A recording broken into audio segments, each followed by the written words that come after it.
শামুক খাই কোনে কোনে ভাল পায় আহি যাওক দেই, নহ'লে আকৌ নেপাব। এফালে শামুক দেখিছেই নহয়।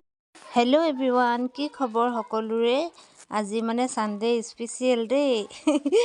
স্পেচিয়েল মানে এই আদায় ঘৰৰ ভণ্টিহঁতি আহি আছে যে দুজনী, তো এইফালে সিহঁতি মানে শামুক খাওঁ বুলি শামুক এইখিনি নদীৰ পৰা বুটলি আনিলে আৰু এইফালে বইল কৰিছে আৰু এইখিনি বাচিলে বাৰু। তো আপোনালোকে খায়নে বাৰু জনাবচোন দেই। মই বাৰু খাই ভালেই পাওঁ, কিন্তু বাচিবহে নোৱাৰোঁ, গন্ধ পাওঁ। তো আপোনালোকে কি পদ্ধতিৰে খাই জনাবচোন। আমাৰ মানে এনেকৈ বইল কৰি পিনে একদম পূৰা খচি খচি ধুব। এতিয়া চাব দেই। আৰু এইফালে বাচি হোৱাৰ পাছত দেখিছেনে কেনেকুৱা খচি খচি ধুইছে, আৰু এনেকৈ মানে বহুতবাৰ মানে খচি খচি নতুন নতুন পানীয়ে ধুনীয়াকৈ ধুই মেলি চাফা কৰি লৈছে দেই। আৰু এইখিনি এতিয়া সুন্দাকৈ ভাজি লৈছে দেখিছেনে। ইয়াৰ পৰা মানে পূৰা পানী ওলাব।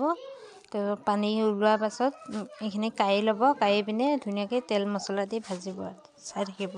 আৰু এতিয়া এইফালে দেখিছেনে, আপোনালোকে ভালকৈ চাওকচোন পানী মানে কেনেকুৱা ওলাইছে দেখিছেনে। পানীখিনি ধুনীয়াকৈ শুকুৱাই লোৱা হৈছে। আমি ভাজিছোঁ দেই। তেলটো সৰহকৈ লাগে শামুক খাবৰ কাৰণে, তেল সৰহকৈ দিলে ভাল লাগে। আৰু এজনীক কৈ পিঁয়াজ এটা আনিবলৈ কোনো অহাই নাই নহয়। কি দিছে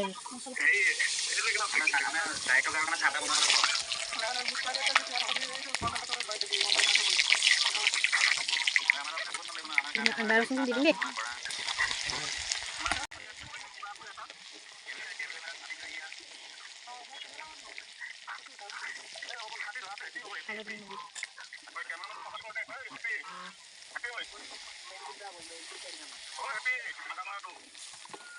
সৰু নালাগে বুলি কৈ দে, সৰু বাক নালাগে বুলি কৈ দে। পিঁয়াজ আনিব গৈছিলে।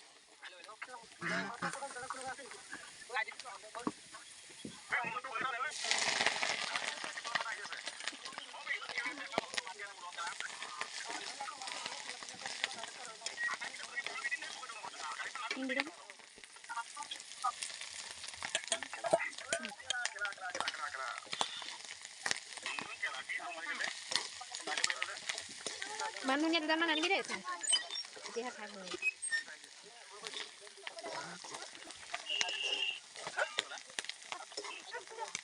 গুটি পুৰা খাম খামকৈ বহি আছা ন।